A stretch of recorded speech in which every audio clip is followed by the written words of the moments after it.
நீங்கள் பார்த்து கொண்டிருப்பது 24 நியூஸ் தமிழ். வணக்கம். 24 நியூஸ் தமிழ் செய்திகளுக்காக செய்தி வாசிப்பவர் வித்யா. இந்திய தேர்தல் ஆணையம் மற்றும் பாஜகவின் ஓட்டு திருட்டை கண்டித்து திண்டுக்கல் மேற்கு மாவட்டம் பழனியில் நகர காங்கிரஸ் கமிட்டி சார்பாக மாபெரும் கையெழுத்து இயக்கம் நடைபெற்றன.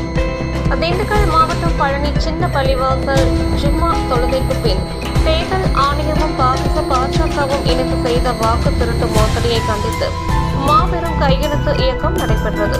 இதில் பழனி நகர தலைவர் முத்து விஜயன் அவர்கள் தலைமையில் மண்டல தலைவர் வீரமணி அவர்களும் சொத்து பாதுகாப்பு குழு உறுப்பினர் எஸ் சுந்தர், சிறுபான்மையினர் முகமது அலி, துணைத் தலைவர் ஜெயக்குமார், மண்டல செயலாளர் வீரகுமார், மண்டல துணைத் தலைவர் ஷேக் பரீத், சாகுல் ஹமீத், கண்மணி, மிஸ் தியாகராஜன் மற்றும் பலர் கலந்து கொண்டனர். மேலும் இஸ்லாமியர்கள் கையெழுத்து நடைபெற்றது. 24 நியூஸ் தமிழ் செய்திகளுக்காக திண்டுக்கல் மாவட்ட செய்தியாளர் கே ஆசிக் அலி.